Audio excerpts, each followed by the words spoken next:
الشیطان الرجیم بسم اللہ الرحمن الرحیم الحمد للہ علی ما انعم وله الشکر علی ما الہم والثناء بما قدم من عموم نعم ابتداءها والسبوغ علی ان اسداها وتمام منن والاها جمع عن الإحصاء عددها ونأى عن الجزاء أمدها وتفاوت عن الإدراك أبدها وندبهم لاستزادتها بالشكر لاتصالها واستحمد إلى الخلائق بإجزالها وثنى بالندب إلى أمثالها ثم الصلاة والسلام على سيدنا ومولانا أبي القاسم محمد اللهم صل على محمد وآل محمد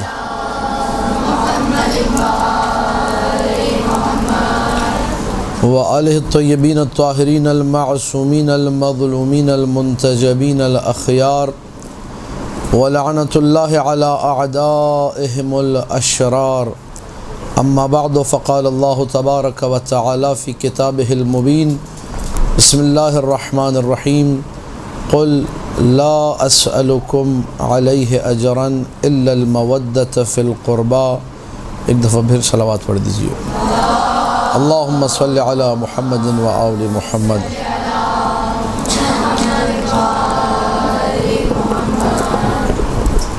آج کا جو عنوان ہے اور موضوع سخن اور موضوع گفتگو مجالس عزا کی برکات، اس کے اثرات، آثار اور اس کے فوائد، یہ آج کا موضوع ہے اور اسی پر گفتگو کرنی ہے انشاءاللہ العزیز۔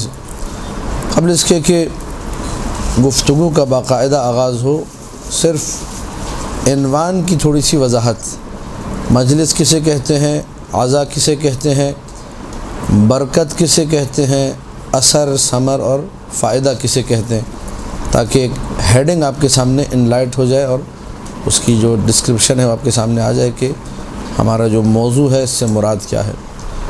پہلی چیز مجلس عزا کا معنی انشاءاللہ سب کے لیے واضح ہے، پرسہ دینا، کسی کو تسلی دینا، کسی سے یہ کہنا کہ اللہ اس غم کو تمہارا آخری غم قرار دے، مثلا اس قسم کے جملے جو معاشرے میں بولے جاتے ہیں، یا اس کی غم والی کیفیت کو دیکھ کر کہ یہ بعض کاموں سے اب رہ جائے گا، کھانا نہیں بنا پائے گا، گھر کے کچھ اور کام کاج نہیں کر پائے گا، ان کاموں کو اپنے کندھوں پہ لے لینا کہ میں یہ کام کروں گا یا کروں گی، صاحب عزا کی مدد کی خاطر۔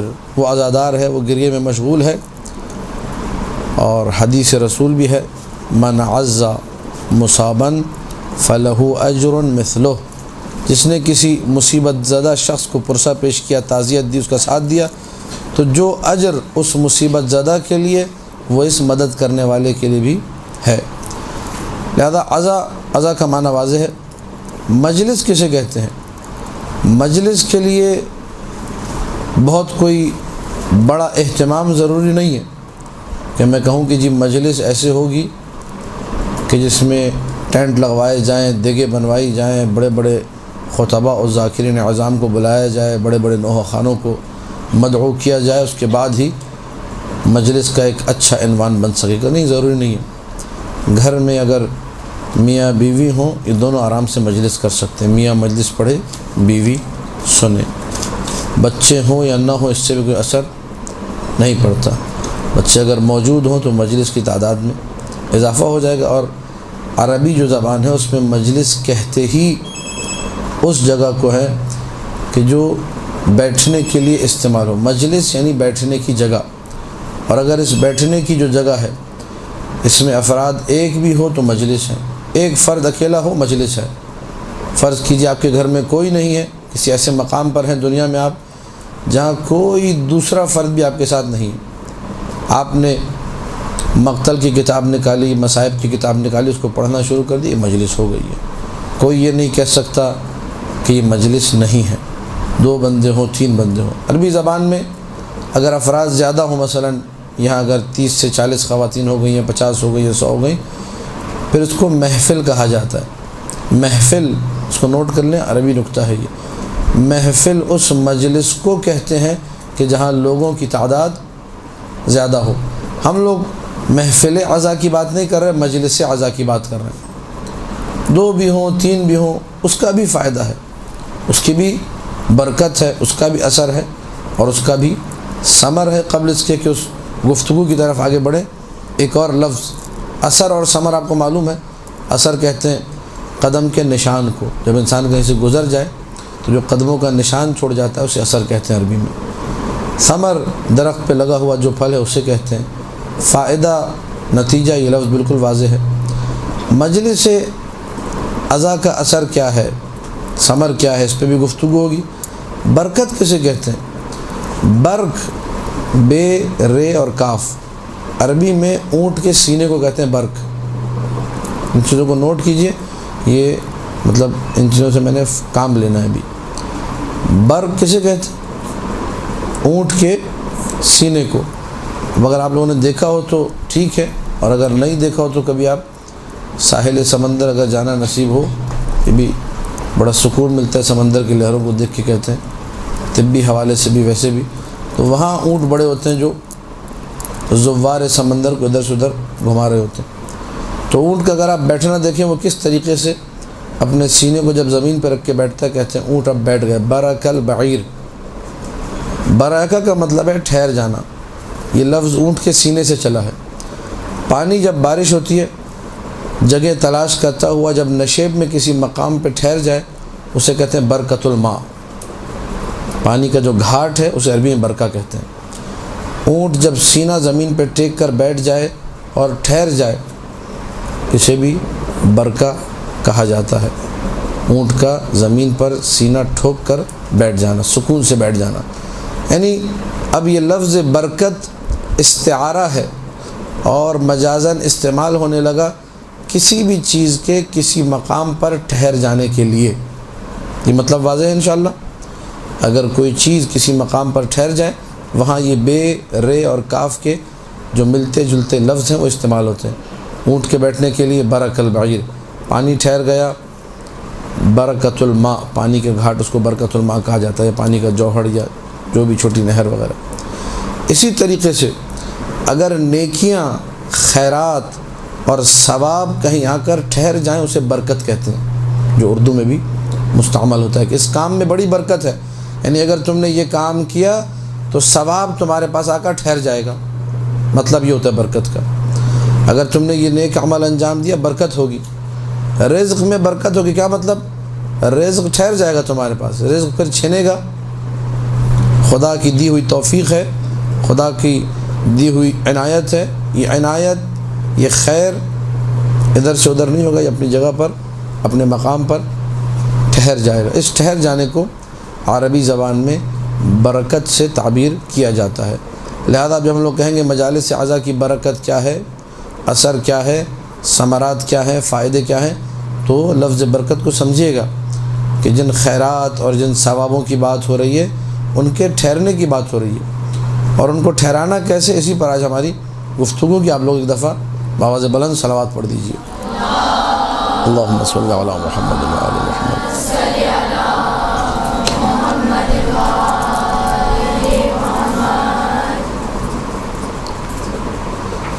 قبل اس کے کہ ہم لوگ برکت کی طرف اور اثر کی طرف بڑھیں، ایک بات میں ضمناً عرض کر دوں تمہید کے طور پر۔ امیروں کی جو محفلیں ہوتی ہیں اس میں جب انسان جاتا ہے اس کا ایک اثر ہے۔ تھڑوں پہ بیٹھنے والے، چبوتروں پہ بیٹھنے والے، نکڑی مزاج رکھنے والے، نکڑوں پہ بیٹھنے والے لوگ، ہر مجلس کا ایک اثر ہے، ہر بیٹھک کا ایک اثر ہے۔ گھٹیا لوگوں کے ساتھ انسان بیٹھے اس کا الگ اثر ہے۔ مرد اگر نامحرم عورتوں کے ساتھ بیٹھ کر مزاح کرے، ولو وہ مجلس ہی کیوں نہ ہو، ولو وہ قرآن سکھانے ہی کیوں نہ بیٹھا ہو، جو کہ شرعاً حرام ہے کہ اگر قرآن سکھاتے ہوئے کوئی مذاق یا مزاح کی بات کرے نامحرم عورت کے ساتھ۔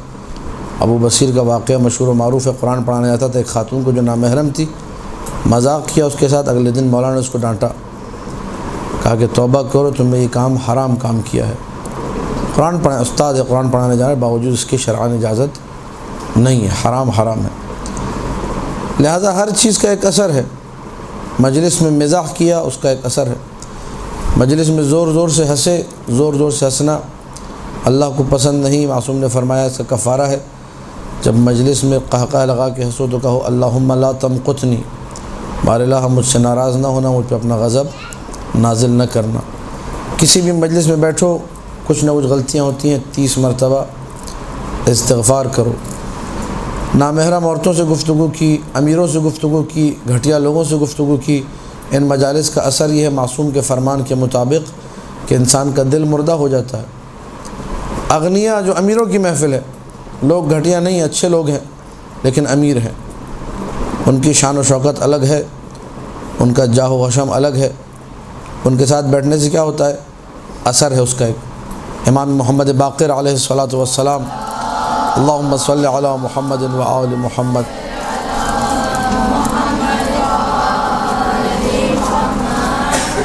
مولانا نے ایک شخص سے کہا کہ یا فلان لا تجالس الاغنیاء، یعنی امیروں کے ساتھ مت بیٹھو، کیونکہ جب انسان امیروں کے ساتھ بیٹھتا ہے معصوم کے فرمان کے مطابق وَهُوَ يَرَى أَنَّ لِلَّهِ عَلَيْهِ نِعْمَةً، جب بیٹھ رہا ہوتا ہے تو خدا کا شکر کرتے ہوئے بیٹھتا ہے کہ خداوند متعال نے مجھے بڑی نعمتوں سے نوازا ہے، بڑے اللہ کے مجھ پہ احسانات ہیں، بڑے اللہ کے مجھ پہ کرم ہے، بہت نوازا اللہ نے مجھ کو۔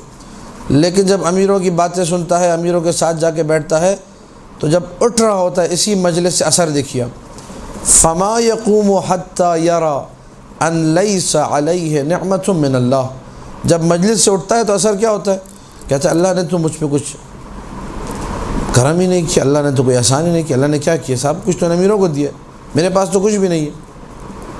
اور معصوم کا فرمان ہے کہ زندگی اگر اچھی گزارنی ہے تو ہمیشہ اپنے سے نیچے والے کو دیکھو، اوپر والے کو نہ دیکھو۔ احادیث میں تواتر کے ساتھ یہ چیز مختلف معصومین علیہ السلام کی تعبیروں میں نے دیکھا، اس سے ملتے جلتے جملے آپ کو مل جائیں گے۔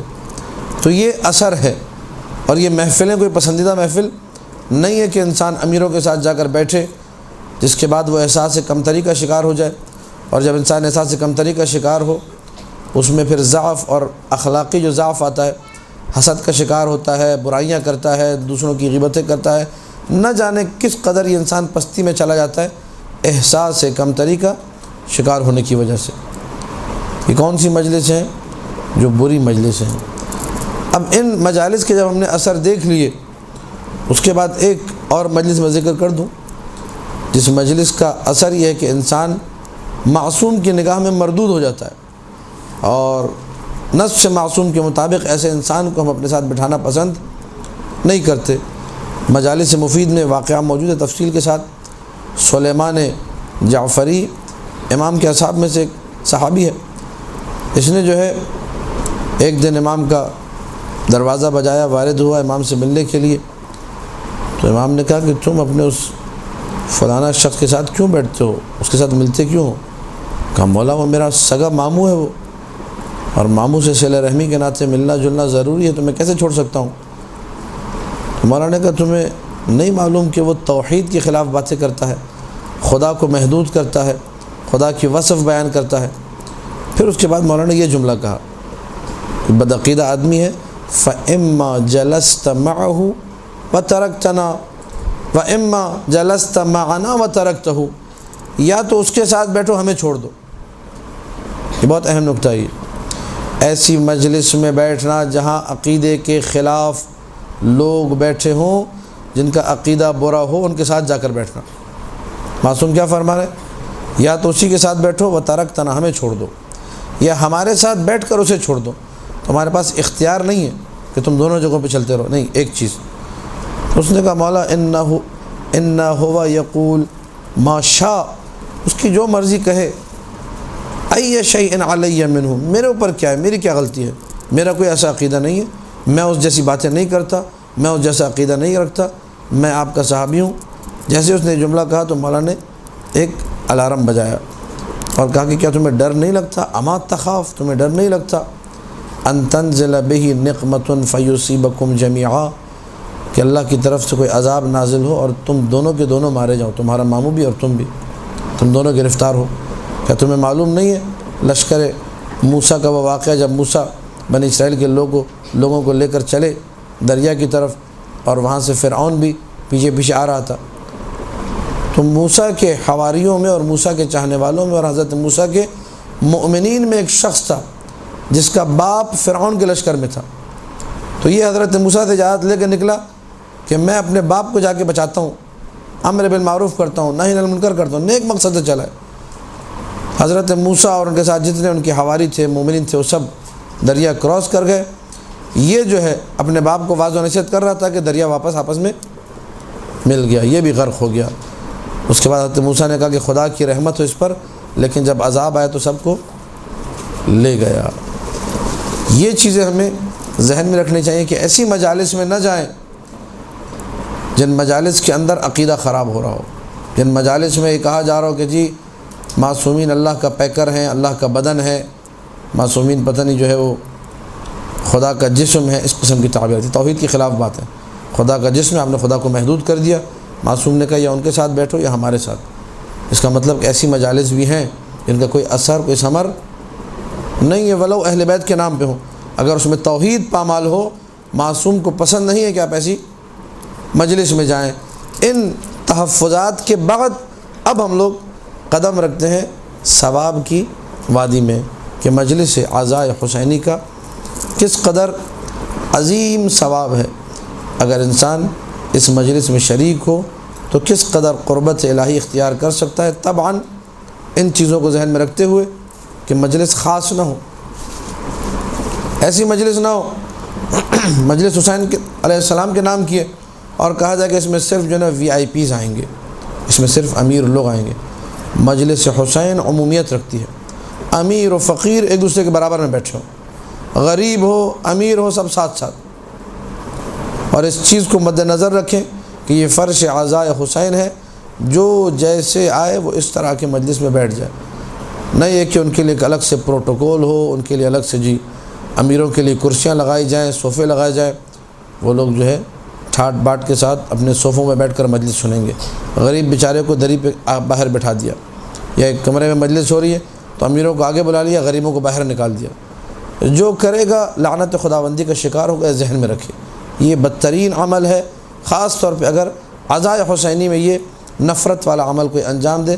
سید الشہداء ممکن ہے کہ اس سے ناراض ہوں، بجائے اس کے کہ اس کا یہ عمل بارگاہ عزدی میں اور بارگاہ سید الشہداء میں قابل قبول واقع ہو۔ تو ان چیزوں کو ذہن میں رکھتے ہوئے، ان باتوں کو اپنے جو ہے ذہن میں رکھتے ہوئے انسان آتا ہے مجلس کی طرف۔ ہر شخص مجلس حسین میں آئے، ہر بندہ آئے، غریب ہو امیر ہو، پیسے والا ہو، بڑی جاب والا ہو، چھوٹی جاب والا ہو، متوسط طبقے کا ہو، نچلے طبقے کا ہو، بڑی ذات پات کا مالک ہو، جو بھی ہو، آئے مجلس حسین میں اور صرف اس مقصد کے لیے آئے جس مقصد کو آیہ شریفہ میں بیان کیا گیا، قُلْ لَا أَسْأَلُكُمْ عَلَيْهِ أَجْرًا إِلَّا الْمَوَدَّةَ فِي پہلا فائدہ آپ کی خدمت میں عرض کرنے جا رہا ہوں کہ مجلس عزاء کا سب سے بنیادی اور بڑا فائدہ جو ہے وہ کیا ہے؟ فوائد انگنت ہیں، بے شمار ہیں، لا تعداد ہیں۔ پہلا اور اہم فائدہ، آپ جب مجلس عزاء میں شریک ہوتے ہیں، آپ جب فرش عزاء پہ اپنا قدم رکھتے ہیں اور فرش عزاء سے مستفید ہوتے ہیں تو حقیقت میں آپ مودت فی القربہ کا اظہار کر رہے ہوتے ہیں، آپ اجر رسالت ادا کر رہے ہوتے ہیں۔ رسول نے جو اجر رسالت مانگا، قُلْ لَا أَسْأَلُكُمْ عَلَيْهِ مِنْ أَجْرٍ، مجھے کوئی اجر نہیں چاہیے سوائے ایک چیز کے، وہ اجر کیا ہے؟ المودۃ فی القربہ، مجھے اہل بیت کی محبت چاہیے، اہل بیت کی قربت چاہیے، اہل بیت سے انسان نزدیک ہو، اہل بیت سے پیار کرے، اہل بیت سے شغف رکھے۔ یہ جو چیز آپ کو نظر آئے گی مجلس عزاء کے اندر کہ جو وہاں پہ آئے گا وہ کیوں آئے گا؟ کیوں آئے آپ مجلس عزاء میں؟ خانوادہ رسول سے اظہار محبت کرنا، ان کے فضائل سنوں گا، خوش ہوں گا، ان کے مصائب سنوں گا، گریہ کروں گا۔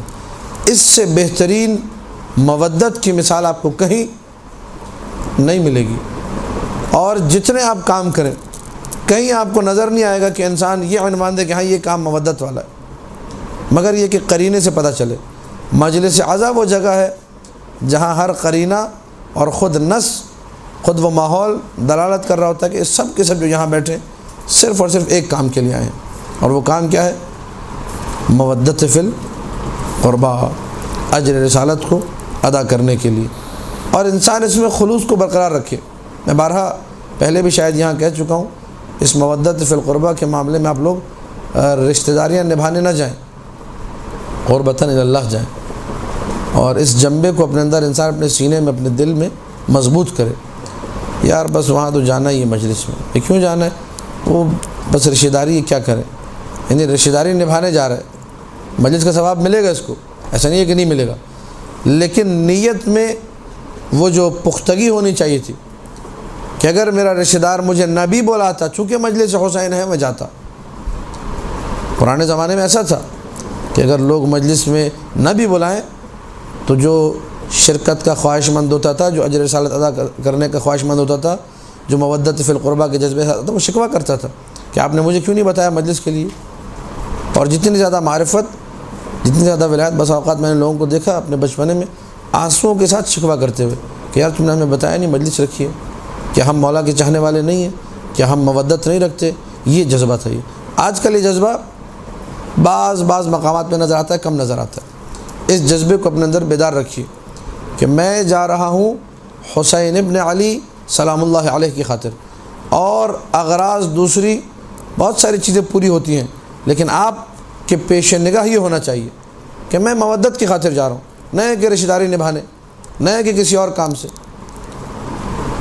اگر انسان یہ کر لے گا کہ اپنے آپ کو اتنا پیک کر لے گا، اتنا اپنے آپ کو جو ہے محدود کر لے گا کہ وہاں جانا ہے، اس سے ذرا دوستی چلنی چاہیے، اس سے میرا کاروبار ہے، اس سے میری رشتہ داری ہے، تو آخر میں اینڈ میں یہ ہوتا ہے کہ امام حسین غائب ہو جاتے ہیں، یہ عناوین رہ جاتے ہیں۔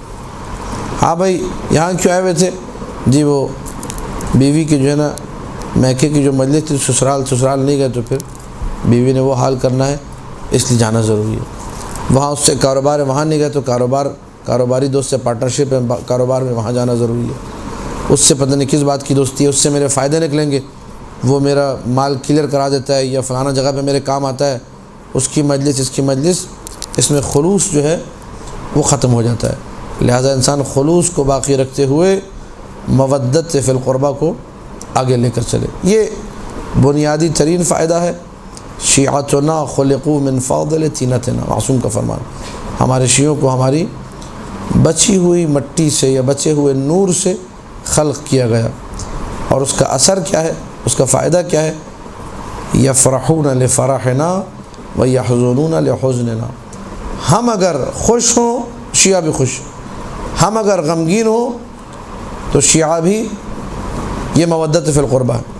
یہ آپ کو چیز اپنے وجود میں دکھائی دینی چاہیے۔ اب ایک سوال ہے میرا، میں اپنے آپ سے بھی سوال کرتا ہوں یہ، اور آپ میں سے ہر ایک اپنے آپ سے ایک سوال کرے کہ جب مثلا ماہ محرم آتا ہے یا مثلا عاشور کا دن آتا ہے جو بالکل انتہائی مصائب ہے، معراج مصائب ہے، اس میں آیا واقعاً میرے دل پہ غم کی کیفیت طاری ہوتی ہے ماہ محرم کا چاند نظر آنے پر؟ یا یہ کہ نہیں میں کسی علم کے پاس پہنچوں، کسی مجلس میں پہنچوں، کسی جگہ جاؤں، امام بارگاہ میں، امام باڑے میں، کسی مجلس میں، تب جا کے وہاں کا جب ماحول نظر آئے گا تب میں آمادہ ہوں گا؟ اس پہ تھوڑا سا غور کریں۔ اگر میں ان لوگوں میں سے ہوں کہ ماہ محرم آ گیا، چاند نمودار ہو گیا، لیکن میرے اندر کوئی تبدیلی واقع نہیں ہوئی، اس کا مطلب گناہوں نے میری روح کا بیڑا غرق کر دیا ہے۔ سید الشہداء کے مہینے کا چاند نظر آیا لیکن ان آنکھوں میں آنسو نہیں آئے، یہ منتظر تھے ماحول کے، یہ منتظر تھے کسی مجلس کے، یہ منتظر تھے کسی ایسے مقام کے کہ جہاں جا کر خطیب ڈھیر سارے جب مصائب پڑھے تو تب ان پتھریلی آنکھوں میں آخر کر ایک معجزہ سید الشہداء کا یہ کہ ایک قطرہ آنسو کا نکل آئے۔ اس کے بھی عجیب و غریب اثرات ہیں، اس کے بھی فوائد ہیں۔ حدیث جو کہتی ہیں وہ عجیب ہے۔ ادھر ماہ محرم کا چاند نظر آتا ہے آسمان سے، وہ خونی قمیص جس میں سید الشہداء کو ذبح کیا گیا تھا، جس میں سید الشہداء کو شہید کیا گیا تھا، اس کو آسمان میں لٹکایا جاتا ہے، عرش الہی پہ ملائکہ عرش الہی حملۃ العرش اس قمیص کو پھیلاتے ہیں. جب اس قمیص کو پھیلاتے ہیں تو جناب زہرا سلام اللہ علیہا کی چیخ بلند ہوتی ہے. یہ چیخ کا بلند ہونا ہر مومن کے دل کو آزردہ کرتا ہے. میں اگر مومن ہوں اور آزردہ نہیں ہو رہا، ماحول کا منتظر ہوں، مجلس کا منتظر ہوں، مجھے اپنے اس مودت سے فی القربہ کے جذبے کو پرکھنا ہوگا کہ میں کہاں کھڑا ہوں، میں کس قدر اپنے آپ کو اس مودت کے جذبے سے دور کر چکا ہوں. ضرورت اس امر کی ہے کہ انسان گناہوں سے دوری اختیار کرے، اپنے آپ کو پاکیزہ کرے، اپنی روح کو پاکیزہ کرے، اور اس مقام پر آئے کہ ادھر اطلاع ملے کہ جی محرم کا چاند نظر آ گیا، پھر اس کو کسی مجلس کی ضرورت، آنسوں کا ایک سیلاب امنڈ ہے، دل کی کیفیت تبدیل ہو جائے، دنیا اس کی ویران ہو جائے، لگے کہ کچھ ایسا ہوا ہے. واقعہ کربلا اسی سال ہوا. یہ کیفیت جو ہے یہ ثبوت دے گی آپ کے خلوص کا، اور اس خلوص کو برقرار رکھنے کے لیے سارے عناوین مٹانے ہوں گے جو میں نے پہلے عرض کیا. اس کی مجلس نہیں، مجلس فقط سید الشہداء سلام اللہ علیہ کی. یہ پہلا وہ عظیم ترین فائدہ ہے جو ہم نے مجالس حسین سے کسب کرنا ہے. اپنے اندر مودت فی القربہ کو دن بدن بڑھانا ہے، اور اس محرم اور سفر جیسے دو عظیم مہینوں سے یہ استفادہ کرنا ہے کہ پاک و پاکیزہ روح لے کر ہم لوگ مجلس سے اٹھیں. اور مجلس میں ہوتا ہے یہ، جو پتھر دل والے بھی آتے ہیں بس اوقات، وہ بھی آخر میں مصیبت سید الشہداء سن کر ان کی آنکھوں میں آنسو آ جاتا ہے. یہ ایک آنسو جو آتا ہے یہ روح کی تعمیر کا باعث ہے. یہ زینت روح ہے، یہ روح کو تعمیر کرتا ہے، روح کو پاکیزہ بنا دیتا ہے، تزکیہ نفس کا باعث ہے، یہ روح کی عظمت کا باعث ہے ایک آنسو. اور میں یہ مثال بھی پہلے ظاہراً دے چکا ہوں یہیں پر کہ بدن اگر پاکیزہ کرنا ہو، بدن پہ اگر چربی چڑھ جائے، بدن پہ اگر غبار آ جائے، بدن میں اگر کثافتیں آ جائے، تو کہا جاتا ہے جتنا زیادہ پیدل چلو گے پسینے کے اخراج سے چربی بدن کی پگھلتی جائے گی. گناہ بھی روح پر بالکل وہی اثر کر رکھتے ہیں جو چربیوں کا اثر ہے بدن کے اوپر. چربیاں جب بدن پر آتی ہیں، غلاظتیں اور کثافتیں جب بدن پر آتی ہیں، انسان چلنے پھرنے کے قابل نہیں رہتا. انسان کے وجود سے نشاط، ایکٹیونیس، اس کی جو پھرتیلی عادات ہے، جو تیزی سے ادھر سے ادھر بھاگ کے کام کر، سب ختم ہو جاتا ہے، چل پھر نہیں سکتا. اور روح کا معاملہ بھی یہی ہے. اور روح پہ جب چربی آ جائے، غلاظت آ جائے، کثافت آ جائے، گندگی آ جائے، پھر انسان کو ایک وضو کرنے میں موت آتی ہے. اذان کی آواز سن کے اس کو لگتا ہے کہ میں قبر میں جا پہنچا ہوں، نماز پڑھنے کا دل نہیں چاہتا. مجلس میں ہاں بس چلتے کر کے پتہ چلا جی مجلس اینڈ میں جب 2 منٹ کی مسائل ہے تب یہ مرداروں کی طرح وہاں پہنچتا ہے. نہیں، روح پاکیزہ کرنے کے لیے آنسو کا اخراج ضروری ہے. پسینے کے اخراج سے بدن پاک ہوتا ہے، آنسو کے اخراج سے روح پاک ہوتی ہے. اہم ترین فوائد میں سے ایک فائدہ کہ انسان مجلس میں جائے گا، گریہ کرے گا. گریہ کرنا دل کو پاکیزہ کر دیتا ہے. اسی لیے آپ دیکھتے ہیں جب انسان جو ہے مصائب سنتا ہے اور بالکل تر و تازہ، اس وقت لوگ بڑی نیتیں کر رہے ہوتے ہیں کہ اب میں پابندی کے ساتھ یہ کام کروں گا، یہ کام کروں گی. لیکن یہ کہ جیسے مجلس اعضاء سے نکلے وہ اثر، یہ خود ایک الگ موضوع ہے، اگرچہ یہ اس کا ہمارے آج کی گفتگو سے تعلق نہیں، لیکن ایک جملے میں عرض کر دوں کہ مجلس اعضاء کے ثمرات بہت ہیں، برکات بہت ہیں، آثار و فوائد بہت ہیں. ان کو باقی رکھنا کمال ہے. مجلس میں حاصل ہو جائیں گے، روح آپ کی پاکیزہ ہو جائے گی، رقیق القلب آپ ہو جائیں گی. اگر مولانا نے غیبت کے حوالے سے حدیث پڑھی تھی، آپ کہیں گے آئندہ میں نے کسی کی غیبت نہیں کرنی. وہی آپ سوچیں گے بیٹھ کے کوئی اچھا نیک عمل بتایا تھا، یہ کام اب میں نے ضرور کرنا ہے. نماز اب میں اول وقت میں پڑھوں گی، خمس میں پابندی سے نکالوں گی، پردہ میرا انتہائی واحد اس کو میں ٹھیک کر لوں گی. ساری اچھی جو ہے نیتیں ہو جاتی ہیں. لیکن جیسے ہی مجلس اعضاء سے باہر نکلے، شیطان آمادہ ہوتا ہے آپ کا استقبال کرنے کے لیے. آ جاؤ میری بہن، تم کہاں چلے گئی تھی مجھے چھوڑ کر. پھر اس کے بعد اس نے دوبارہ اپنا کام کرنا شروع کر دیا. اگر شیطان سے اپنے آپ کو بچانے میں کامیاب ہو گئے، یہ وہ جہاد ہے جو آپ نے کرنا ہے، جو جہاد با نفس ہے، جو عظیم ترین جہاد ہے. مجلس اعضاء کے بعد مجلس اعضاء کے اثر کو اور اس فائدے کو باقی رکھنا. 2 فائدے ذکر کیے. تیسرا اہم ترین فائدہ ان مجالس اعضاء کا اور یہ جو دوسرا فائدہ ہے میں نے ذکر کہ نہایت مختصر کر دیا میں نے، کیونکہ باتیں آج کچھ زیادہ ہے۔ گریے کے حوالے سے لازمی طور پہ آپ جا کر احادیث کا مطالعہ کیجیے گا۔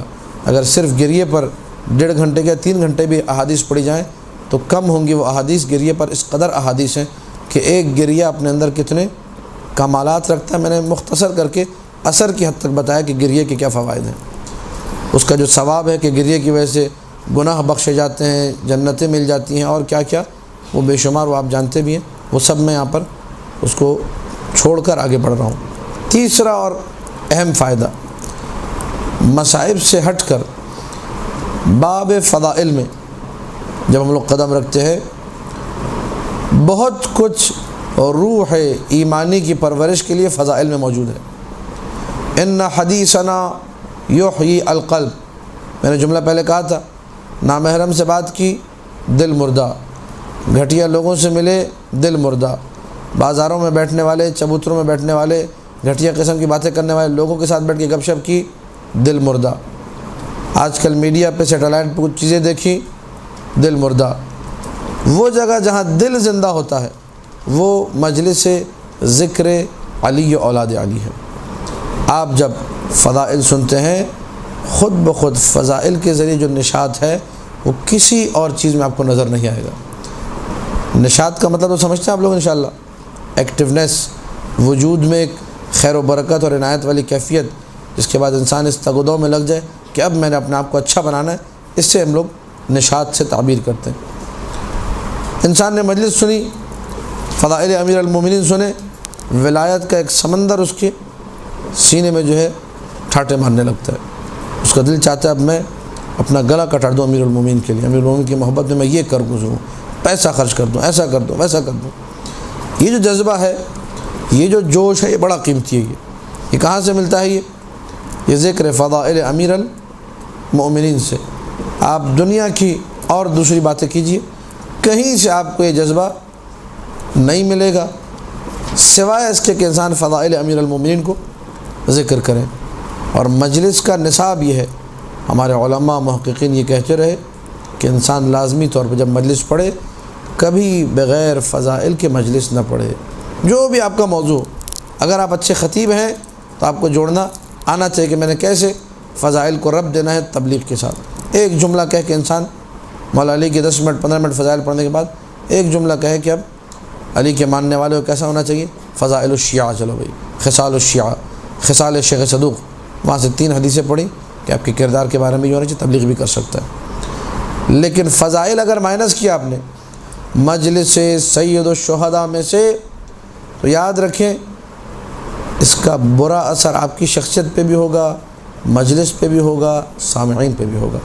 اللہ کے رسول نے فرمایا زینوا مجالسکم بذکر علی ابن ابی طالب سلام اللہ علیہ۔ مجلس، اللہم صلی علی محمد و آل محمد،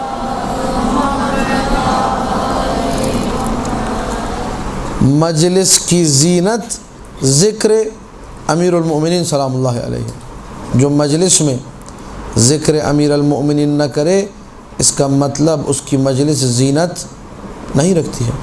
اس کی مجلس میں رونق لوگوں کے زیادہ ہونے سے نہیں ہوتی ہے، یہ عرفی رونق ہے، یہ آپ کی نگاہ میں رونق ہے، ایک دلیل ہے، لیکن حقیقت میں جو رونق ہے، جو مجلس کی رونق ہے، وہ کیا ہے؟ وہ ذکر ہے، جس کی وجہ سے چاہے ایک بندہ آئے، 2 بندے آئیں، 4 بندے بیٹھے ہوں اور وہاں ذکر امیر المومنین ہو تو کہا جائے گا جی ہاں، ملائکہ کہیں گے بڑی بارونق مجلس تھی بھائی، کتنے بندے پہ 4 بندے بیٹھے ہوتے۔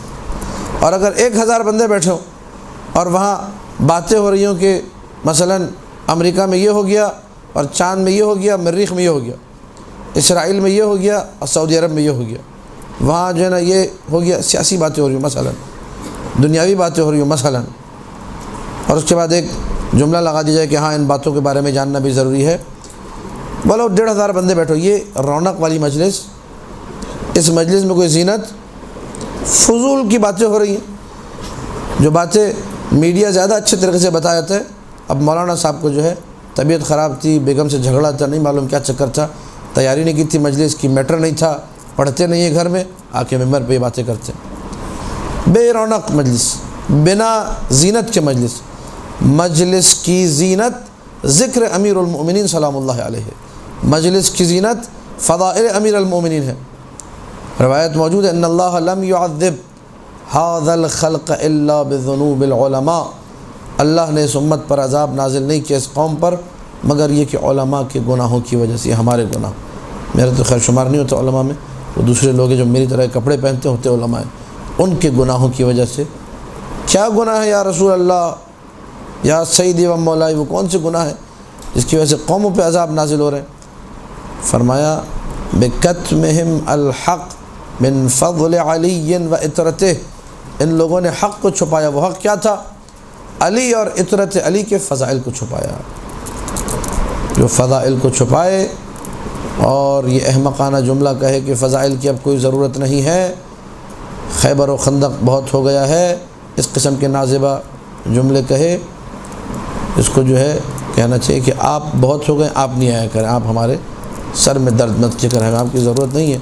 مجلس کا ایک ادب ہے، مجلس کا ایک تقاضا ہے، وہ تقاضا ایسے پورا ہونا چاہیے کہ ابتدا فضائل امیر المومنین سے ہو، انتہا مصائب کو اسے مجلس کہتے ہیں۔ اس کے ضمن میں آپ نے جو پیغام دینا ہے، جو میسیج دینا ہے، جو علم کی بات کرنی ہے، جو خیرات جو برکات کی باتیں کرنی ہے، پردے کی بات کرنی ہے، غیبت جو بات بھی کرنی ہے، فقہی موضوعات لانے ہیں، جو ڈسکس کرنا کیجیے، لیکن نصاب یہ ہے فضائل و یہ وہ چیزیں ہیں جو روح ایمانی کو آگے لے کر چلتی ہیں، یہ وہ چیزیں ہیں جس کی وجہ سے معصومین سلام اللہ علیہم خوش ہوتے ہیں۔ میں چند احادیث اس تھوڑے سے وقت میں، جو ڈائری میں میرے پاس تحریر ہے وسائل الشیعہ سے، آپ لوگ دفعہ آواز بلند صلوات پڑھ دیجیے۔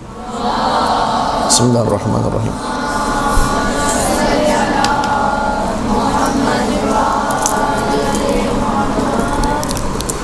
وسائل الشیعہ کی 16ویں جلد ہے اور اس میں ایک باب ہے، 23واں باب، وسائل الشیعہ کی 16ویں جلد، کتاب الامر بالمعروف والنہی عن المنکر۔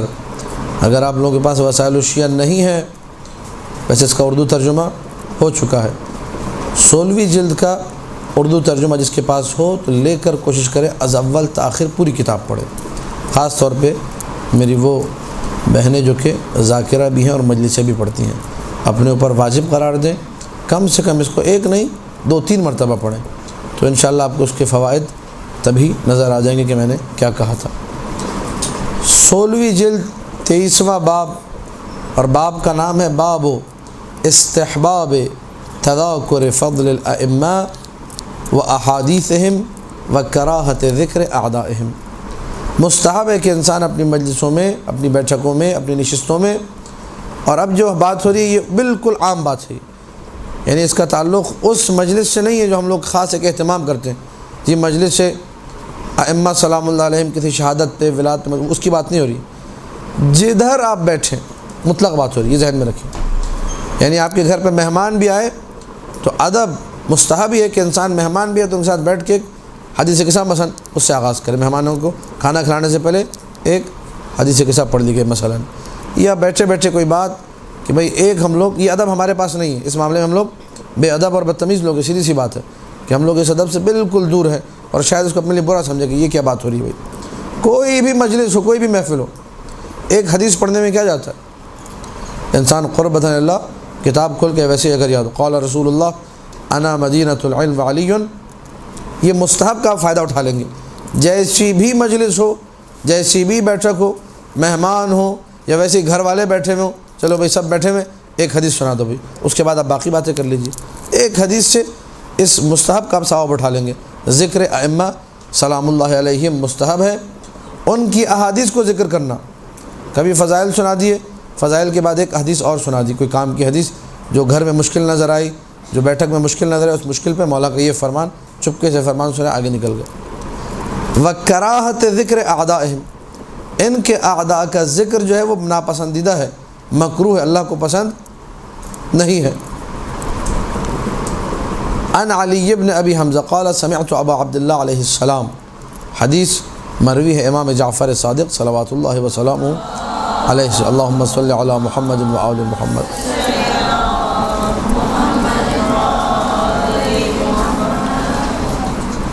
مولا یہ فرما رہے ہیں شیعتنا الرحماء بینہم، ہمارے شیعہ آپس میں ایک دوسرے پہ مہربان ہوتے ہیں، ایک دوسرے سے بڑے اچھے طریقے سے ملتے ہیں۔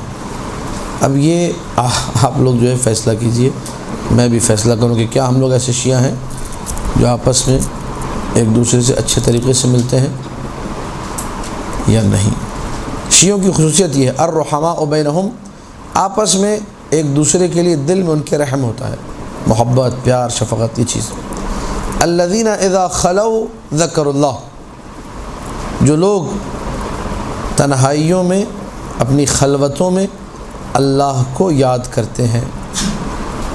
اذا خلوا، جب یہ اکیلے ہوتے ہیں، اکیلے ہوتے ہیں مطلب خالی شیعہ ہی ہوتے ہیں اور کوئی نہیں ہوتا، آپس میں بیٹھ کے شیعہ ذکروا اللہ، یہ اللہ کو یاد کرتے ہیں۔ اس کے بعد مولانا نے جملہ کہا انا اذا ذکرنا ذکر اللہ، جب جب ہمارا ذکر ہوگا تب تب اللہ کا ذکر ہوگا۔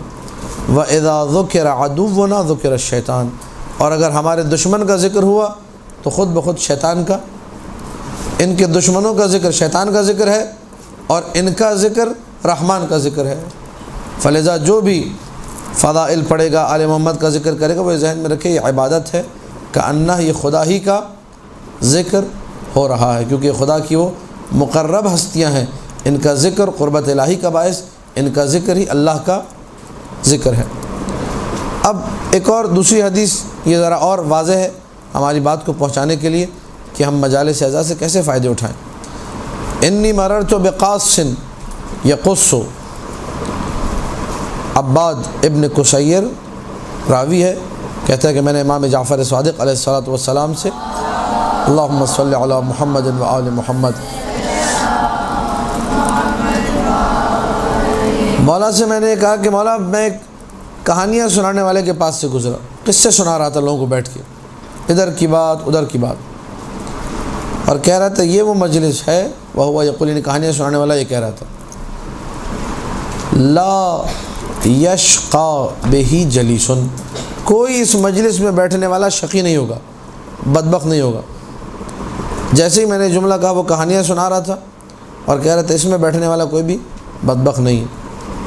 تو مولا نے کیا کہا، فقال ابو عبداللہ علیہ السلام ہیہات ہیہات، یعنی ہرگز ایسا نہیں ہے، بالکل ایسا نہیں ہے، یعنی اردو میں کہتے ہیں اندھے کو اندھیرے میں بڑی دور کی سوجی، یہ بہت کہیں اور کی باتیں کر رہا ہے۔ اخطأت استاہم الحفرہ ان للہ ملائکۃ سیاحین سوى الکرام الکاتبین، کہا کہ خطا پر ہیں یہ لوگ سب جنہوں نے یہ بات کی ہے، جو قصے کرنے والا، قصے سنانے والا یہ باتیں کر رہا ہے کہ جو اس مجلس میں بیٹھا وہ بدبخت نہیں ہوگا، شقی نہیں ہوگا، یہ غلطی پر ہے، یہ سب کو گڑھے میں اٹھا کر پھینک رہا ہے۔ تمام لوگ جو اس کی قصے کہانیاں سن رہے ہیں ان سب کو اس نے ایک گھڑے میں، ایک کھائی میں پھینک دیا۔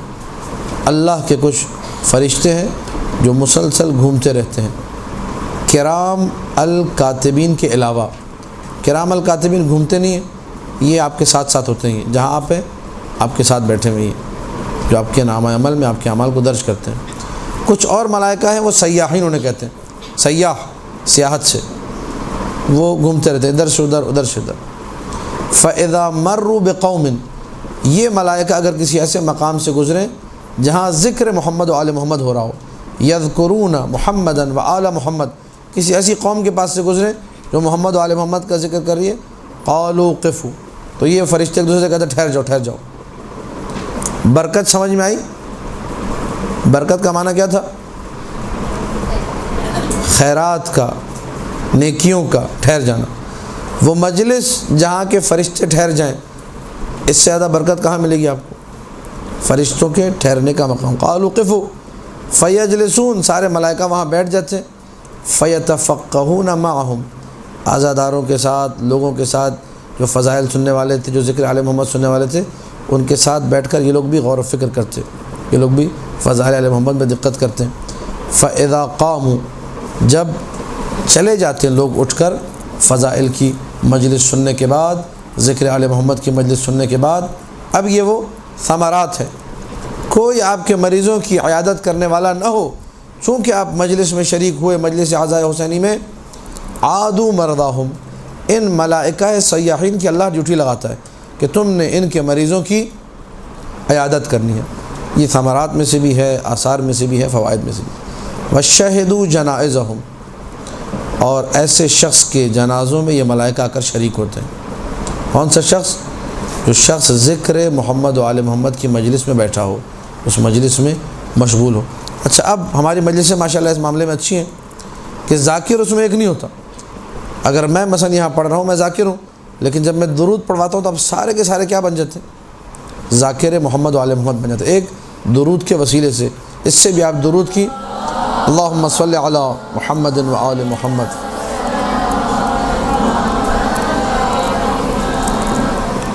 اس کے عظمت کو آپ سمجھیں کہ درود کا کیا مقام ہے، کیا عظمت ہے، کہ ہر شخص جو ہے ذاکر بن جاتا ہے اور اس ثواب کا مستحق ہوتا ہے کہ مریضوں کی عیادت ہوتی ہے، جنازوں میں شرکت ہوتی ہے ملائکہ کی۔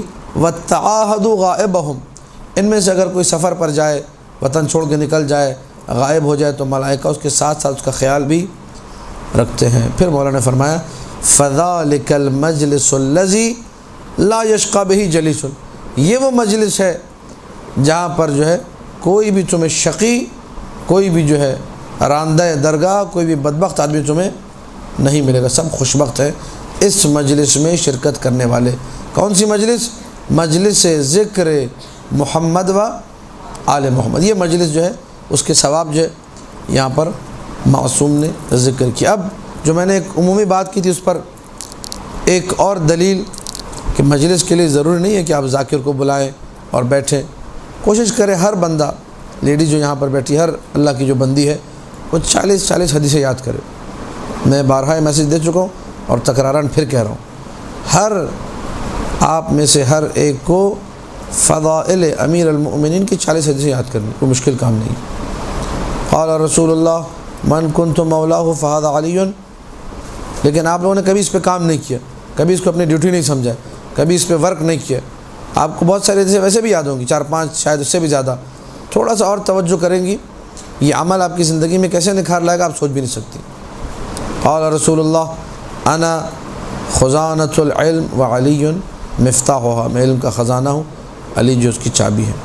ٹھیک، ایک اور حدیث یاد ہوگی، انا مدینۃ العلم وعلی بابها، یہ تیسری حدیث۔ انا دار العلم وعلی بابها، چوتھی حدیث۔ انا مدینۃ الحکمہ وعلی بابها۔ اس طریقے سے یہ مدینہ اور باب اور دار والی حدیثیں 10 ہو جائیں گی، 10 ہی یاد کر لیں، 10 اس سے ملتی جلتی۔ اور زینوا مجالسکم بذکر علی، یہ سب کو آتا نہیں آتا ہی، تو آپ جب غور کریں گے، تھوڑا سا قلم اٹھائیں گے، لکھنے بیٹھیں گی، تو بہت ساری حدیثیں آپ کو یاد ہوں گی۔ 40 حدیثیں اگر کسی کو یاد ہو جائیں حدیث رسول کے مطابق، بروز حشر اسے فقہاء میں شمار کیا جائے گا، اتنا اللہ اس کو عظیم مقام عطا کرے گا۔ لیکن اس کے لیے ضرورت اس امر کی کہ ہم لوگ پروٹوکول والی مجلس سے ذرا دور ہو کر اپنے آپ کو ایسا بنائیں کہ ہر مجلس میں انکلوڈ کریں، ہر مجلس میں شامل کریں اس ذکر کو۔ عن ابی عبداللہ علیہ السلام، پھر حدیث مروی ہے امام جعفر صادق علیہ السلام سے، اللہم صلی علی محمد و آل محمد۔ مولا فرما رہے ہیں تزاورو، ایک دوسرے سے ملو۔ ہمارے ہاں بدبختی کہیے، نحوست کہیے، برائی کہیے، شر کہیے، ایک دوسرے سے ملنا کم ہوتا جا رہا ہے۔ ملیں گے سال میں، مجلس پہ مل گئے، کسی شادی پہ مل گئے، ٹھیک ہے، اب ماحول ایسا بنتا جا رہا ہے، یہ غلط ہے۔ ملتے رہو، تزاورو، ایک دوسرے سے ملو۔ اور بات صرف رشتہ داروں کی نہیں ہے، مومنین کی بھی بات ہو رہی ہے یہاں پر، یہاں بات صلہ رحمی کی نہیں ہے، یہاں ایک علاقے میں مومن بستے ہیں، ہر ایک کی بات ہو رہی ہے کہ اپنے مومن بھائیوں سے جا کے ملو، ان کے ساتھ اٹھو بیٹھو، تزاورو، ایک دوسرے کی زیارت کرو۔ فإن فی زیارتکم احیاء لقلوبکم، تمہارا ایک دوسرے سے ملنا، پھر میں کہوں گا خلوص اور غرض ذہن میں رہے کہ آپ ملنے کیوں جا رہے ہیں؟ میرا مومن بھائی اس لیے، بس کام سے نہیں، کام سے تو پھر وہ کام ہو گیا۔ جب خلوص باقی رہے اور زیارت اس باب سے ہو کہ یہ بھی اشہد ان علی ولی اللہ کی صدا بلند کرتا ہے اور میں بھی، یہ بھی مولا متقیان کا خلیفہ بلا فصل مانتا ہے اور میں بھی، یہ بھی شیعہ ہے اور میں بھی، تو یہ تمہارا ایک دوسرے سے ملنا، ابھی ذکر شروع نہیں ہوا، کچھ بھی نہیں ہوا، صرف یہ ملنا مومن کا مومن سے تمہارے دلوں کو زندہ کرتا ہے۔ تمہاری روح کو تازگی عطا کرتا ہے۔ وَذِكْرًا لِأَحَادِيثِنَا، اور جب تم ملو گے تو ہماری حدیثوں کا بھی ذکر، یہ ادب ہے ملنے کا، کہ جب دو شیعہ ملیں تو لازمی طور پہ کوئی نہ کوئی چیز ایسی ہو کہ آل محمد کا ذکر ان کے لبوں پر رہے۔ وَأَحَادِيثُنَا، جملہ سنیے اب آپ لوگ، تَعْتِفُ بَعْضَكُمْ عَلَى بَعْضٍ، ہماری حدیثیں ہیں، ہماری باتیں ہیں جو تم کو ایک دوسرے پہ مہربان بنا دیتی ہیں، ایک دوسرے کے لیے جو بھائی چارگی کا جذبہ ہے، جو اخوت کا جذبہ ہے، جو پیار کا جذبہ ہے، اس کو بڑھانے والی کیا چیز ہے؟ ہماری حدیثیں۔ اب جب ایک بیٹھک کے اندر کام یہ ہو کہ صرف برائیاں ہوں ان لوگوں کی جو وہاں پر نہیں ہیں، کوئی حدیث معصوم نہ ہو، یہ مجلس پھر لعنت بن جاتی ہے، یہ مجلس پھر بدبختی کا باعث ہے، نحوست کا باعث ہے۔ جیسے ہی ذکر محمد و آل محمد آئے گا، جیسے ہی ایک حدیث قصہ پڑھی جائے گی، جیسے ہی کوئی جو ہے نورانی حدیث پڑھی جائے گی فضائل امیر المومنین میں سے، تو احیاء قلب کا سلسلہ شروع ہو جائے گا، دل کی زندگی اور دل کا ولایت امیر المومنین دھڑکنا، یہ سلسلہ شروع ہو جائے گا۔ فَإِنْ أَخَذْتُمْ بِهَا، اگر تم نے اس طریقے کو اپنایا، جب بھی ملے حدیث سنا دی، جب بھی ملے تو فضائل سنا دی، جب بھی ملے تو آل محمد کا ذکر ہوا، رشدتم ونجوتم، تم لوگ ہدایت پاؤ گے اور نجات پاؤ گے، پروان چڑھو گے، نجات پاؤ گے۔ رشد میں ہدایت بھی آتی ہے، رشد میں آگے بڑھنا بھی آتا ہے۔ وَإِن تَرَكْتُمُوهَا، اگر تم نے یہ سلسلہ چھوڑ دیا، ہمارا ذکر چھوڑ دیا، ضَلَلْتُمْ وَهَلَكْتُمْ، گمراہ ہو جاؤ گے، اور فَخُذُوا بِهَا، اس طریقے کو اپنا لو، جب بھی ملو ہمارا ذکر کرو۔ انا بِنِجَاتِكُمْ زعیم، چھٹے مولا امام جعفر صادق علیہ السلام کا وعدہ ہے یہ۔ اللہم صلی علی محمد و آل محمد، میں تمہاری نجات کا ضامن ہوں، میں تمہاری نجات کا کفیل ہوں، طریقہ تم یہ اپنا لو۔ ہم نے کیا کیا؟ اس ادب کو چھوڑ دیا اور مجلسوں کو خاص کر دیا، 2 مہینے 8 دن کے ساتھ، اس میں بھی بعض لوگوں کو اعتراض ہوتا ہے کہ تو بہت زیادہ ہے، بس 10 دن کافی ہے، 10 دن بھی بہت زیادہ ہے، بس 7 محرم سے ہونا چاہیے۔ ٹھیک ہے، جو بھی یہ میں نے اسٹیپ بتا دیے، جو ایسی باتیں کر رہے ہیں اس کی بدبختی کو آپ بڑھاتے جائیے۔ جو کہہ رہے 2 مہینے 8 دن کافی ہے، یہ تھوڑا کم بدبخت ہے۔ جو کہہ رہے کہ 10 محرم تک ہونا چاہیے، یہ بہت بڑا بدبخت ہے۔ اور جو کہہ کہ 7 سے 10، اس سے بڑا پھر کوئی بدبخت نہیں ہے، مگر ہے کہ کوئی ایسا بھی آ جائے جو کہہ کہ بس عاشور ہی کافی ہے۔ ٹھیک ہے، وہ پھر سب سے آخری درجے کا گھٹیا شخص ہوگا جو ایسی بات کرے۔ یہ مراتب ہیں بدبختی اور گھٹیا پنے کے اور آل محمد سے دوری کے۔ انسان کو یہ نہیں ہونا چاہیے۔ ذکر آل محمد، شیعہ کا مطلب کیا ہے؟ یفرحون لفرحنا ویحزنون لحزننا، یہ سارا سال ہے، اس کا کوئی خاص وقت نہیں ہے، جب بھی بیٹھیں ذکر آل محمد ہو۔ چلو نہیں آتی حدیثیں، نہیں آتی، مولانا صاحب آپ نے حدیثوں کا حدیث کون پڑھے گا اور یہ حدیث قصہ کون پڑھے گا؟ ایک کام تو سب کو آتا ہے، آپ نے گھر پہ مہمان بلائیں، کھانا شروع کرانے سے پہلے، محفل کے آغاز سے پہلے ایک آپ نے نعرہ لگانا ہے، بر محمد و آل محمد صلوات، اللہم صلی علی محمد و آل محمد۔ اس میں بھی شرم آتی ہے، بعض لوگوں کو اس میں بھی شرم آتی ہے، بعض لوگوں کو یہ بھی عجیب سا لگتا ہے، بس گپے ہوں، قہقہے ہوں، لوٹ پوٹ ہو رہے ہوں، گر رہے ہوں، یہ محفل ہونی چاہیے۔ یہ محفل بدبختی والی محفل ہے، نحوست والی، کم سے کم انسان یہ کر سکتا ہے۔ اب اگر کوئی یہ بھی کرنے کو تیار نہیں ہے تو پھر اپنے اوپر غور کرے کہ وہ کہاں کھڑا ہے، وہ کس قدر اس ذکر سے دور ہے، کس قدر فضیلتوں سے دور ہے، کس قدر آل محمد کے جو ہے ذکر سے اس نے اپنے آپ کو دور کر لیا ہے کہ اس کو ایک درود پڑھواتے ہوئے بھی شرم آ رہی۔ اور اگر یہ کر سکتا ہے تو اپنے آپ کو بچائے گا بدبختی سے، نجات اس کی امام وعدہ کر رہے ہیں، میں اس کی نجات کا ضامن ہوں، ہمارا ذکر ہو جائے۔ ولو مختصراً، ابتدا میں ایک درود پڑھوا دیا، مجلس کے اینڈ میں ایک درود پڑھوا دیا، چلو بھائی کوئی کلام سنا دو، کوئی شعر سنا دو، کوئی قصیدہ سنا دو۔ ہاں، اب قصیدے کی چونکہ بات آ گئی ہے اور مجلس بھی چل رہی ہے تو یہ بھی ایک نقطہ سنتے جائیے۔ قصیدے ایسے پڑھیں کہ جس میں آل محمد جو ہے آپ کو دعا دیں، اس میں فضائل ہوں۔ ایسا نہ ہو کہ آپ فضائل ایسے پڑھیں کہ دعائیں لینے کی جگہ پتہ چلا وہ مجلس ہی جو ہے آپ کے وبال جان بن گئی، وہ قصیدہ ہی ایسا ہو جو آپ کے لیے گناہ کا باعث بنے۔ بعض قصیدے ایسے ہیں جو کہ ائمہ کو ناراض کر دیتے ہیں بجائے اس کے کہ وہ ثواب کمائیں۔ ابھی پرسوں رات ایک جگہ مجلس تھی، وہاں کسی نے جو ہے وہ کلام پڑھ دیا، اس میں آخر مجھے یاد نہیں پورا کلام، دروازہ حسین پر سجدہ کیے بغیر، کرتے کرتے اس نے کہا جنت میں حور چلا جائے گا توبہ کیے بغیر۔ تو یہ میں نے کہا یہ کہاں سے آگے کہ جنت میں حور چلا جائے گا توبہ کیے بغیر؟ اس کو میں نے بعد میں کہا، ممبر سے کہا، میں نے کہا یہ حضرت حور جو ہے نا آپ سے ناراض ہے، کہ آپ لکھ کے لے لیں۔ میں نے کہا حضرت حور راضی نہیں ہے۔ جس بندے نے آ کر امام حسین کے سامنے یہ کہا ہو کہ مولا میں گردن کٹانے آیا ہوں، بس اتنا بتا دیجئے کہ گردن کٹا دوں گا تو کیا میری توبہ ہو جائے گی؟ یعنی اس اپنے آپ کو اتنا بڑا گنہگار فرض کرنا حضرت حور کہ ان کو گردن کٹانے کے بعد بھی یقین نہیں ہے کہ مجھے معافی ملے گی یا نہیں ملے گی، جو اس توبہ کے مرتبے پر آ گیا ہے کہ گردن کٹانے کے بعد جملہ یہ ہے اتیتک مواسیا بنفسی فہل تراہ توبۃ منی، مولا اپنی جان نچھاور کرنے اپنا گلا کٹانا ہے، کیا مولا میری توبہ ہو جائے گی؟ ٹھیک ہے، اس شخص کے بارے میں آپ یہ کہیں کہ جنت میں اور چلا جائے گا توبہ کیے بغیر، شرم آنی چاہیے۔ شاعری میں یہ نہیں ہونا چاہیے جس سے انسان اصحاب حسین ابن علی کو اپنے آپ سے ناراض کرے، انسان کا بچہ بن کے رہے، اپنے حد ادب میں رہے۔ ایک دفعہ صلوات پڑھ دیجیے بر محمد و آل محمد۔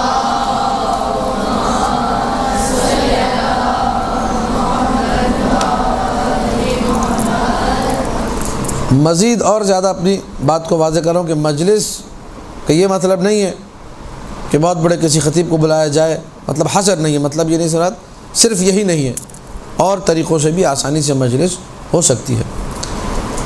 حدیث پھر معصوم ہی سے ہے، عن ابی عبداللہ علیہ السلام قال ان من الملائکۃ الذین فی السماء لیطلعون الی الواحد والاثنین والثلاثہ، آسمانوں میں جو فرشتے ہیں وہ اطلاع پیدا کرتے ہیں، اطلاع رکھتے ہیں، ایک بندہ ہو اس کی بھی اطلاع ہوتی ہے۔ یعنی اگر آپ گھر میں بیٹھ کے اپنے اکیلی جو ہے کمرے میں بیٹھ پہ قصیدہ پڑھ رہی ہیں، ملائکہ آپ کے بارے میں بھی اطلاع رکھتے ہیں کہ یہ قصیدہ پڑھی ہوئی بیٹھی، ابھی یہ درود پڑھی گھر میں بیٹھی ہوئی، ابھی مصلی پہ بیٹھی ہوئی جو ہے دشمنان اہل بیت کے نام لے لے کے لعنت کر رہی ہے، لکھو اس کا ثواب لکھو، یہ بڑا اہم کام ہو رہا ہے۔ لیطلعون الی الواحد والاثنین والثلاثہ وہم یذکرون فضل آل محمد، جبکہ وہ لوگ یہ 1 2 3 جو ہیں آل محمد کے فضائل کو ذکر کر رہے ہوتے ہیں۔ فتقول اما ترون الی ہؤلاء، اچھا جب کم ہو، یہ جو مجلسوں میں کم لوگ ہوتے ہیں اور بیچارہ بانی مجلس پریشان رہتا ہے، یہ اس کے لیے حدیث ہے یہ، اور اس کو بھی اگر ہو سکے تو کلپ بنا کے جو اس کو سنایا جائے کہ لوگ نہیں آتے، بیچارہ ادھر سے ادھر ٹہل رہا ہوتا ہے، اس کو لگتا ہے میری مجلس قبول ہی نہیں ہوئی ہے، لوگ نہیں ہیں۔ جہاں بھی لوگ نہیں ہو وہاں یہ حدیث ممبر سے سنا دینی چاہیے۔ 1 2 3 بندے مجلس میں، ذاکر آ گئے مجلس پڑھنے کے لیے، ملائکہ پہنچ جاتے ہیں اور ملائکہ یہ جملہ کہتے ہیں اما ترون الی ہؤلاء، انہیں نہیں دیکھتے یہ 2 3 جو لوگ بیٹھے ہیں۔ بعض اوقات مجلس میں ہم لوگوں نے پڑھی، میں نے بھی ایسی مجلس ہے کہ جو حدیث صاحب مجھ سے پہلے پڑھنے والا تھا وہ تھا، اور جس نے منقبت پڑھی تھی وہ تھا، اور ایک نوح خان تھا جو آ گیا تھا، کوئی پریشان تھا کہ میں کیوں جلدی آ گیا، تو 3 اور چوتھا میں تھا۔ 5واں بانی مجلس تھا جو باہر روڈ پہ ایسے ٹہل رہا تھا کہ ابھی جو ہے نا کچھ آنے والا عذاب الہی مثال کے طور پر، اس کی طبیعت خراب ہو رہی تھی، کتنا بہر انتظام کیا کوئی بھی نہیں ہے، پریشان بیچارہ، ٹیلی فون پہ ٹیلی فون، کہاں رہ گئے تم، چیخ پکار اس کی بلند تھی جو آ رہی تھی مجلس کے اندر۔ سب کو میں نے بلایا تھا، نہیں آتے ہیں، میں بھی اب ان کی مجلس میں نہیں جاؤں گا، اب دیکھو میں کیا کرتا ہوں، مطلب غلط قسم کی باتیں۔ وہ لوگ جو کہ روحانیت سے دور ہو، جن کو پتہ ہی نہ ہو کہ مجلس کہتے کسے ہیں، جو عظمت مجلس سے ناواقف ہیں، وہ ایسی باتیں کرتے ہیں۔ ملائکہ کیا کہتے ہیں، یہ ایک عام بندہ ہے، بلاتا ہوں نہیں آتے، ہم تو پہنچ جاتے ہیں، اب میں بھی نہیں آؤں گا، یہ ایک اس بندے کی بات ہے جو جاہل ہے، اس کو پتہ ہی نہیں ہے کہ مجلس کسے کہتے ہیں۔ اور یہ جملہ کہنا کہ میں بھی نہیں آؤں گا یعنی میں بھی سعادت سے دور رہوں گا، میں بھی نہیں آؤں گا یعنی میں بھی خوشبختی سے دور رہوں گا، میں بھی ذکر آل محمد سے دور رہوں گا، تم لوگ چونکہ دور رہے اس لیے میں بھی دور رہوں گا، یہ جملہ ہی کتنا غلط جملہ یہ، بہت سارے لوگ کہہ رہے ہوتے ہیں وہ میری مجلس میں نہیں آیا تھا، وہ نہیں آتے ہم بھی نہیں آئیں گے، مطلب وہ ذکر نہیں کرتے آل محمد کا، ہم بھی نہیں کریں گے، وہ مجلس میں نہیں بیٹھتے، ہم بھی نہیں بیٹھیں گے۔ اس کو آپ پھر پھیلاتے جائیے تو آپ کو پتہ چلے گا بہت ہی برا جملہ یہ۔ ملائکہ کیا کہہ رہے ہیں، اما ترون الی ہؤلاء، تم ان لوگوں کو نہیں دیکھتے، فی قلتہم، بہت ہی کم ہیں، وکثرت عدوہم، دشمن بھی ان کے زیادہ ہیں، یصفون فضل آل محمد، باوجود اس کے انہوں نے مجلس کو روکا نہیں ہے، مجلس کو ختم نہیں کیا۔ یہ الحمدللہ شیعوں کی ایک بڑی اچھی چیز ہے کہ 2 3 آئے جیسے بھی ہیں بالآخر مجلس شروع کرا ہی دیتے ہیں، یصفون فضل آل محمد، آل محمد کے فضائل کو ذکر کر رہے ہیں۔ فتقول الطائفۃ الاخری من الملائکہ، ملائکہ کا ایک گروہ کیا کہتا ہے؟ کتنے کم ہیں، دشمن ان کے اتنے زیادہ ہیں، پھر بھی یہ مجلس نہیں چھوڑے، فضل آل محمد کا ذکر کر رہے ہیں۔ دوسرا گروہ کہتے ہیں قرآن کی آیت پڑھتا ہے، ملائکہ کا دوسرا گروہ، ذالک فضل اللہ یؤتیہ من یشاء واللہ ذو الفضل العظیم، یہ اللہ کا فضل ہے۔ ایک بندہ بھی بیٹھا ہو، اللہ کا فضل ہے، دو بندے ہوں اللہ کا، تین بندے ہوں اللہ کا فضل ہے، اور اللہ جسے چاہے اس فضل سے نوازتا ہے، اسے اپنا فضل عطا کرتا ہے، اور اللہ جو ہے بڑے ہی عظیم فضل والا ہے، واللہ ذو الفضل العظیم۔ یہ اور جو ہے ان فوائد میں سے ہے جس کی طرف انسان کو متوجہ رہنا چاہیے کہ بھلے کم ہی لوگ کیوں نہ آئیں، مجلس سے ذکر ہونی چاہیے، 4 بندے 5 بندے۔ اکثر لوگ بیچارے پریشان ہوتے ہیں، اگر زیادہ لوگوں کو بلایا نیاز کہاں سے لاؤں گا، اور تبرک کہاں سے لاؤں گا، اور خطیب کے پیسے، منقبت خان کے پیسے، اور کنوینس، اور یہ اور وہ، پتہ چلا جی مجلس ہی نہیں کی۔ ایک جگ پانی بھی ہے، گھر میں بیٹھ جائیں بیوی بچوں کے ساتھ، حدیث کے ساتھ پڑھیں، مجلس ہو جاتی ہے، اور بہترین مجلس ہو جاتی ہے، اور بڑی رونق والی مجلس ہو جاتی ہے، اگر انسان ان مطالب کو اپنے ذہن میں رکھے۔ لہذا مجالس عزا کی برکت سے اپنے گھروں کو محروم نہیں کرنا چاہیے۔ اب چوتھے ہم لوگ فائدے کی طرف بڑھیں، جو کہ ضمنی فائدہ بھی اور ایک اصلی فائدہ بھی ہے، دونوں عناوین اس پر آ سکتے ہیں، کہ خواتین خاص طور پہ کوشش کریں کہ کوئی گھر مجلس سے محروم نہ رہے۔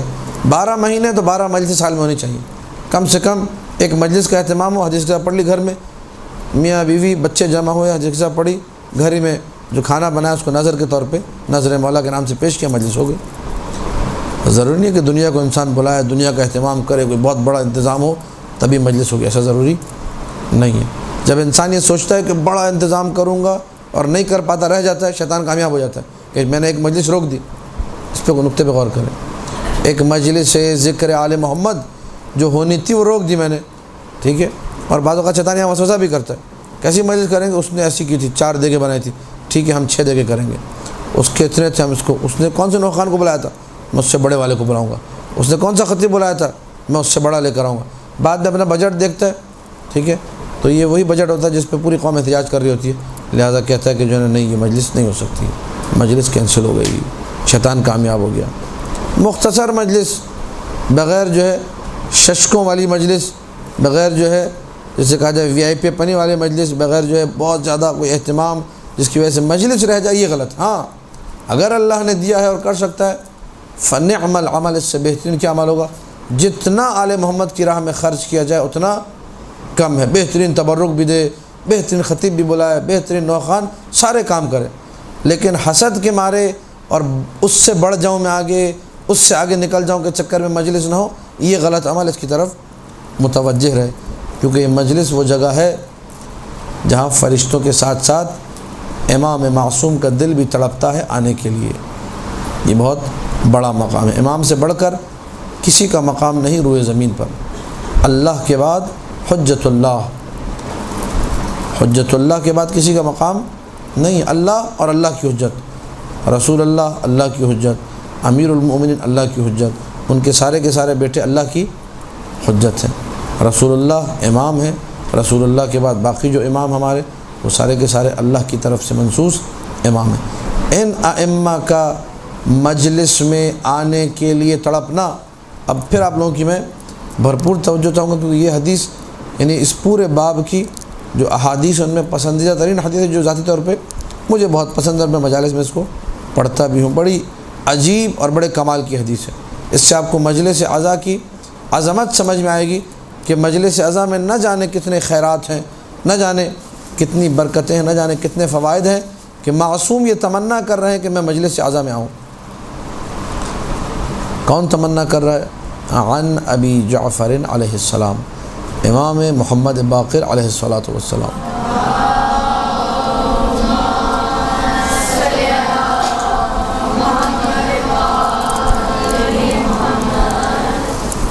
راوی یہ کہتا ہے کہ مولا نے مجھ سے یہ کہا، اتخلون وتتحدثون، کیا تم لوگ اپنے گھروں میں، اپنی مجالس میں، اپنی خلوتوں میں یعنی معاشرے سے ہٹ کے جب خالی شیعہ افراد ہوں، مومنین ہوں، تم لوگ خلوت میں تتحدثون، گفتگو کرتے ہو، آپس میں مل بیٹھ کے بات چیت کرتے ہو، وتقولون ما شئتم، اور وہ بات کرتے ہو جو تم چاہتے ہو، وہ بات کرتے ہو جو تم، اس کو سمجھیے گا جملے کو، اس کا یہ مطلب نہیں جو تم چاہو، نہیں، جو تم چاہتے ہو وہ بات، یعنی شیعہ کی خواہش کیا ہے کہ ذکر آل محمد ہو، شیعہ کی خواہش کیا ہے کہ فضیلت کا ذکر، یہاں یہ مراد ہے۔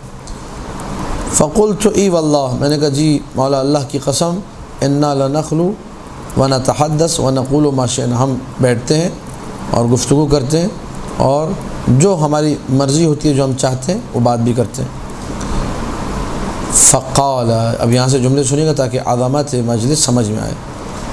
فقال اما واللہ، آگاہ ہو جاؤ، خدا کی قسم، میں پہلے عرض کر چکا ہوں تفصیل سے، قسم کھانا یہ مطلب کو امبوز کرنے کے لیے ہوتا ہے، سامع کے ذہن میں پکا کرنے کے لیے۔ اما واللہ لوددت انی معکم فی بعض تلک المواطن، خدا کی قسم، لوددت، میرا دل تڑپتا ہے، میری خواہش ہے، میری تمنا ہے، انی معکم، کہ میں، پانچویں مولا یہ فرمانا کہ میں معکم، تمہارے ساتھ ہوتا، فی بعض تلک المواطن، ان مجلسوں میں سے کسی ایک مجلس میں۔ مجلس وہ جگہ ہے جہاں آنے کے لیے معصوم کا دل تڑپ رہا ہے، اور یہ کون سی مجلس ہے؟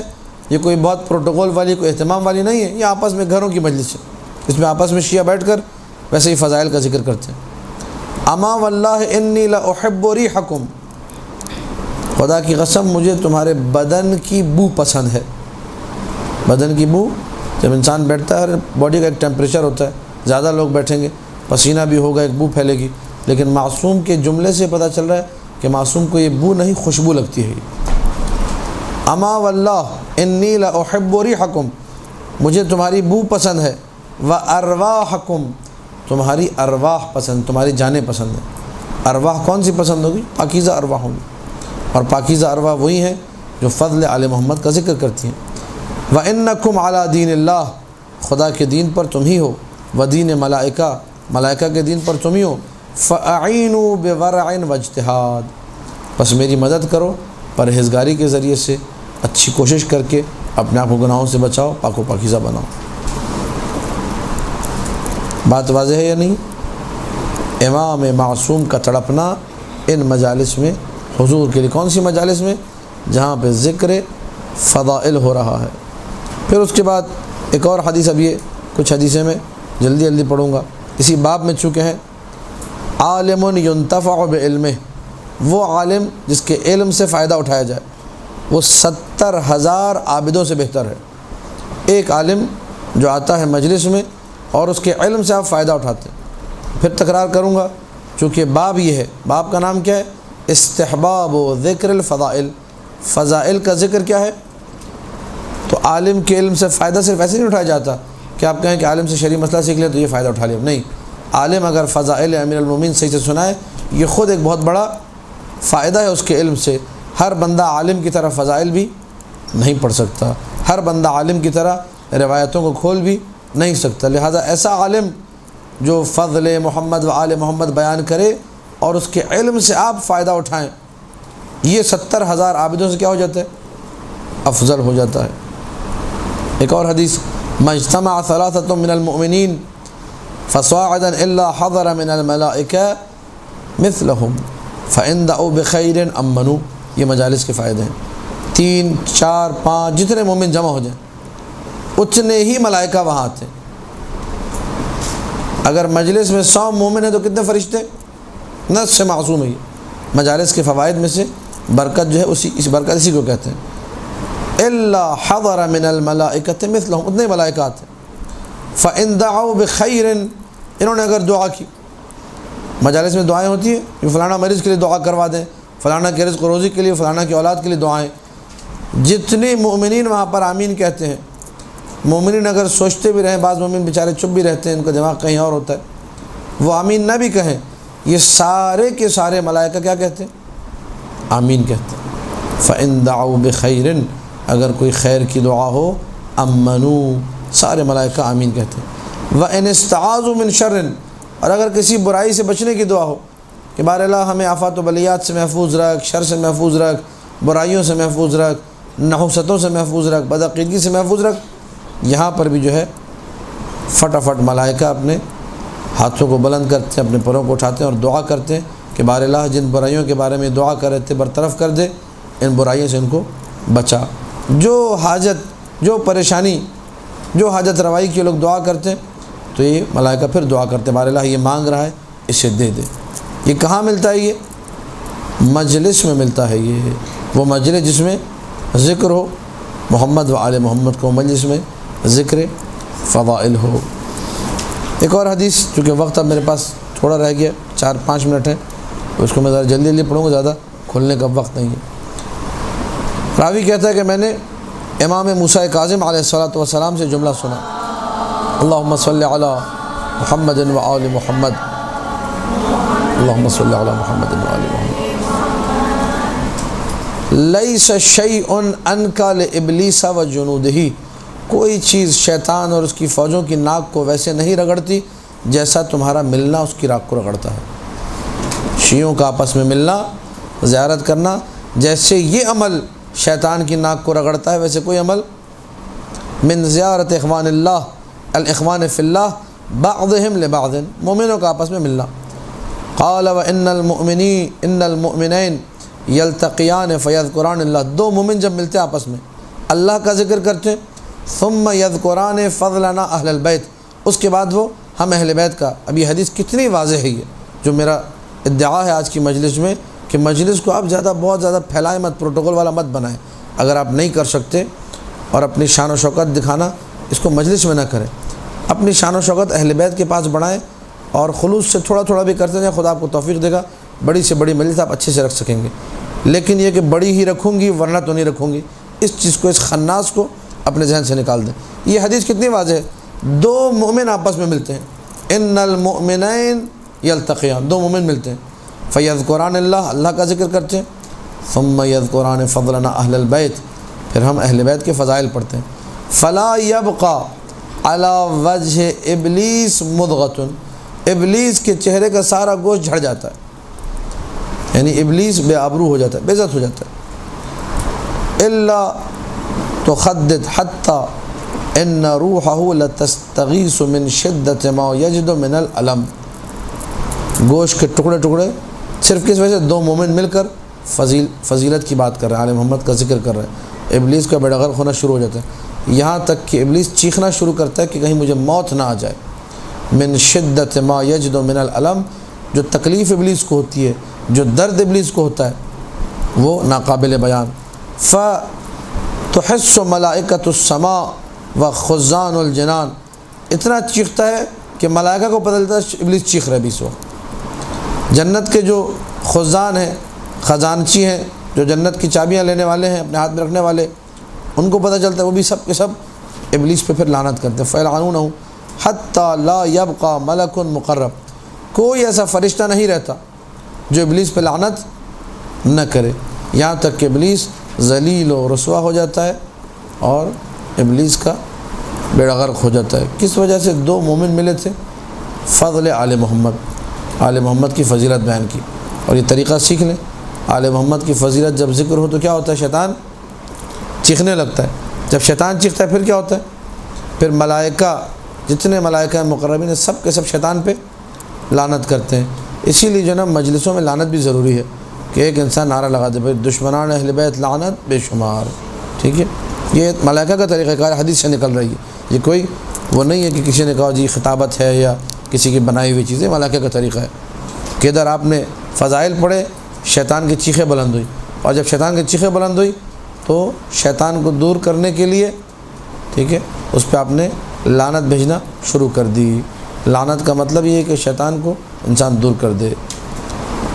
رحمت جو ہے جب دور ہو جائے تو لعنت برسنے لگتی ہے، شیطان پہ ویسے ہی رحمت نہیں، لیکن مزید اس کے عذاب میں اضافے کے لیے یہ لعنت ہوتی ہے۔ تو ملائکہ مقرب کا طریقہ، اللہ کے جو قریبی ترین لوگ ہیں، لعنت ان کا طریقہ کار ہے۔ بہرحال ہر جگہ نہیں ہے اس کے طریقے ادب وہ ایک الگ موضوع ہے، لیکن جہاں اپنی محفلیں ہوں، اپنا گھر ہو، تو تبرہ بہترین عبادتوں میں سے ایک عبادت ہے۔ قال رسول اللہ، اب یہ باب مکمل ہو رہا ہے۔ ذکر علی علیہ السلام عبادہ، علی علیہ السلام کا ذکر کیا ہے؟ علماء نے ذکر کے دونوں معنی لیے۔ ذکر آپ بیٹھ کر گھر میں مولا علی کو یاد کر رہی ہیں، حدیث ذہن میں دہرا رہی ہیں، مجلس کسی مولانا کی سنتی ہے وہ یاد آ رہی ہے، یہ بھی عبادت ہے، اور زبانی ذکر وہ بھی عبادت ہے۔ ان معتب مولا ابی عبداللہ علیہ السلام، معتب ایک امام کا غلام تھا، امام جعفر صادق علیہ السلام کا۔ اللہم صلی علی محمد و آل محمد۔